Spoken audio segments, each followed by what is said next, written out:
up in the trees and I will hello keep guys, اس وقت میں ایک برگر ریسٹورنٹ میں بیٹھا ہوں اور یہاں سے ہم ایک ویڈیو شوٹ کر رہے ہیں. یہاں پہ میں چاہتا ہوں کہ آپ لوگوں کو تھوڑی سی انفارمیشن دوں جرمنی کے بارے میں، ناروے کے بارے میں. اگر آپ لوگ انٹرسٹڈ ہیں فری ایجوکیشن میں تو ناروے کا جو آپشن ہے وہ بیسٹ ہے. ناروے میں جو ہے وہ ایجوکیشن فری ہے اور اس کے جو ہے وہ ایڈمیشن بھی اوپن ہو چکے ہیں 2021-22 کے لیے. اگر آپ ابھی سے اپلائی کریں گے تو اس کا ایڈمیشن جو ہے وہ مئی 2022 تک آ جاتا ہے. اس میں جو امپورٹنٹ بات وہ یہ ہے کہ اس میں بینک اسٹیٹمنٹ جو ہے وہ آپ کو پاکستان میں شو نہیں کرنی، بلکہ اپنے بینک اسٹیٹمنٹ کو آپ نے موو کرنا ہے ناروے، وہ بھی ایڈمیشن کے بعد. وہ بلاک تو نہیں ہوتے لیکن ایک عرصے تک، مطلب 1 مہینے تک وہ یونیورسٹی کے ساتھ رہتے ہیں اور اس جیسے ہی آپ ناروے میں اپنا اکاؤنٹ اوپن کرتے ہیں تو وہی بینک اسٹیٹمنٹ جو ہے وہ شفٹ ہو جاتی ہے آپ کے اکاؤنٹ میں. تو یہ ایک طریقہ ہے. اگر آپ ناروے میں انٹرسٹڈ ہیں تو بینک اسٹیٹمنٹ کا یہ والا جو ہے وہ پرابلم آپ کو سولو کرنا ہوگا.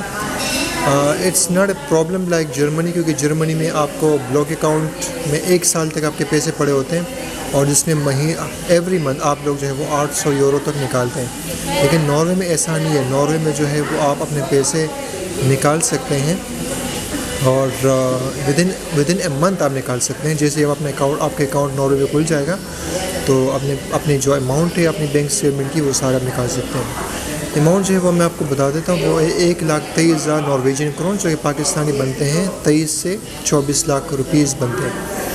اور اس کے علاوہ کوئی اسٹیٹمنٹ یا پاکستان میں کوئی بینک اسٹیٹمنٹ آپ کو شو نہیں کرنی. ناروے کی سب سے اچھی بات یہ ہے کہ ناروے کا ویزا ریفیوز نہیں ہوتا. صرف آپ کی ڈاکومنٹیشن جو ہے وہ تھوڑی سی اسٹرانگ ہونی چاہیے. آپ کا ایکیڈیمک آپ کا جو اسکور ہے وہ 60 سے اوپر ہونا چاہیے اور آپ کے پاس آئلٹس جو ہے وہ ہونا چاہیے ایٹ لیسٹ 6.0 منیمم آپ کا آئلٹس ہونا چاہیے، کیونکہ موسٹلی یونیورسٹی کی ریکوائرمنٹ جو ہے وہ آئلٹس اوور آل 6 ہوتا ہے.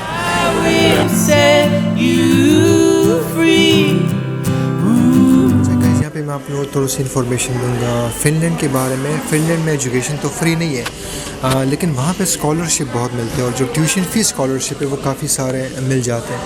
اگر آپ خود سے اپلائی کریں گے تو جو اس کو آپ گوگل کریں اسکالرشپ کو، آپ کو مختلف اسکالرشپ جو ہے وہ مل سکتے ہیں، اس میں آپ اپلائی کر سکتے ہیں.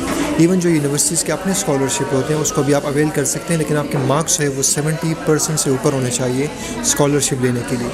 جو فن لینڈ کی جو ٹیوشن فیس ہے انسٹیٹیوٹس کی وہ کافی ریزنیبل ہے. وہ اسٹارٹ ہوتی ہے 7,000 یورو سے لے کے 10,000 یورو پر اینم کی فیس ہوتی ہے. ان میں سب سے اچھی بات جو ہے جو فنش یونیورسٹیز ہے وہ اس کی کریڈیشن بہت ہی زبردست ہے. ان کی پوری دنیا میں جو ہے وہ ایک نام ہے فنش یونیورسٹیز کی. ایون جو رشین یونیورسٹیز ہیں وہ ان کی تعریف کرتے ہیں کہ واقعی جو ان کی فنش یونیورسٹیز ہیں ان کی کوالٹی اور لیول آف ٹیچنگ جو ہے وہ بہت ہی بیسٹ ہے. تو اگر آپ فنش یونیورسٹیز میں انٹرسٹڈ ہے تو آپ لوگ اپلائی کر سکتے ہیں. ان کا جو سب سے بڑا سیشن ہوتا ہے وہ آٹم کا ہوتا ہے جو کہ اسٹارٹ ہوگا، ان کی کلاسز اسٹارٹ ہوگی اگست-ستمبر 2022. تو اس کے لیے بھی آپ کو ابھی سے اپلائی کرنا پڑے گا. اور فن لینڈ میں سب سے اچھی بات ہے کہ بینک اسٹیٹمنٹ جو ہے وہ آپ پاکستان میں ہی شو کر سکتے ہیں. 20 سے 22 لاکھ تک آپ کی اسٹیٹمنٹ ہونی چاہیے اور آپ ان فنش یونیورسٹیز میں اپلائی کر سکتے ہیں. کوشش کریں کہ اپنے لیے جو ہے وہ 3 سے 4 یونیورسٹیز میں اپلائی کریں تاکہ ایک نہ ایک یونیورسٹی میں آپ کا ایڈمیشن ہو جائے. ہماری ٹیم آپ لوگ کی اس حوالے سے بھی ہیلپ کر سکتی ہے. اگر آپ کو ایڈمیشن کے بارے میں کچھ پوچھنا ہو اور کس طرح اپلائی ہوتا ہے تو وہ آپ کو جو ہے ہم آپ کو جو ہے وہ فری آف کاسٹ آپ کو انفارمیشن اس بارے میں دے سکتے ہیں. جرمنی میں ایجوکیشن فری ہے، وہاں پہ آپ لوگ اپلائی کر سکتے ہیں لیکن وہاں پہ بھی آئلٹس جو ہے وہ چاہیے ہوگا یونیورسٹیز کے لیے. کچھ ایسی یونیورسٹیز ہوتی ہیں جو کہ وداؤٹ آئلٹس آپ کا اپلیکیشن جو ہے وہ ایکسیپٹ کر لیے تھے، لیکن ان کی تعداد اتنی نہیں ہے، وہ کم ہے. جرمنی میں یہ ہے کہ آپ کو بلاک اکاؤنٹ جو ہے وہ شو کرنا پڑے گا اور بلاک اکاؤنٹ میں آپ کی اماؤنٹ جو ہے وہ آلموسٹ 10,000 یورو تک وہ بلاک کرنا پڑے گا 1 سال تک. آپ منتھلی اپنے اکموڈیشن کے لیے اپنے لیونگ ایکسپینسز کے لیے جو ہے وہ منتھلی آپ 800 یورو تک نکال سکتے ہیں.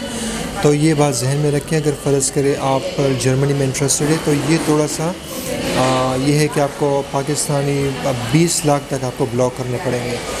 اگر آپ کے لیے پاسبل ہے اور کر سکتے ہیں تو Germany is one of the best destination for higher education جو ہے وہ بالکل فری ہے، اور کمپیوٹر سائنس میں اور انجینئرنگ میں جو ہے وہ Germany is one of the best country. تو چوائس جو ہے وہ بہت اچھی ہے. اور جرمنی میں جو سیشن ہوتے ہیں وہ 2 سیشن ہوتے ہیں سال میں، اور یہ مطلب کلاسز جو ہے وہ اپریل میں اسٹارٹ ہوتی ہے، اور ونٹر میں کلاسز جو ہے وہ ستمبر میں اسٹارٹ ہوتی ہے. ان کا جو سب سے بڑا سیشن ہے وہ ستمبر کا ہے. تو ستمبر میں جو ہے وہ آپ لوگ اس میں آپ کو چوائس آف پروگرام اور یونیورسٹی جو ہے وہ کافی ساری مل جاتی ہے. لیکن جو ان کا سمر سیشن ہے وہ چھوٹا ہوتا ہے، اور ان میں آپ کو اتنی ساری یونیورسٹیز نہیں ملتی ہے، اور چوائس آف پروگرام جو ہے وہ اتنا بڑا نہیں ہوتا. آپ کے ساتھ محدود حد تک جو ہے وہ آپ پروگرامز کو سلیکٹ کر سکتے ہیں. اس کے علاوہ جو سویڈن ہے، سویڈن میں ایجوکیشن تو فری نہیں ہے، لیکن ان کا جو نیکسٹ کمنگ سیشن ہے وہ ستمبر ہے، اور اس میں کافی پروگرام ہوتے ہیں، کافی پروگرام جو ہے وہ آپ کو مل رہے ہوتے ہیں. اچھا، ناروے کے بارے میں یہاں پہ یہ بات کروں گا کہ ناروے میں آپ کا اگر ایڈمیشن ہو جاتا ہے اس میں ویزا ریفیوز نہیں ہوتا، اور سیم چیز جو ہے وہ جرمنی میں بھی ہے، وہاں پہ بھی ویزا ریفیوز نہیں ہوتا. صرف ایڈمیشن میں تھوڑی سی ہرڈل ہوتی ہے. اگر ایڈمیشن کے لیے اگر آپ خود سے نہیں کروا سکتے اب تو آپ ہماری ٹیم سے جو ہے وہ ہیلپ لے سکتے ہیں ایڈمیشن میں. ہماری جو ہے وہ نامنل سی فیس ہے وہ ہم چارج کرتے ہیں، اور اس کے اگینسٹ جو ہے وہ آپ کا ایڈمیشن جو ہے وہ آ جاتا ہے.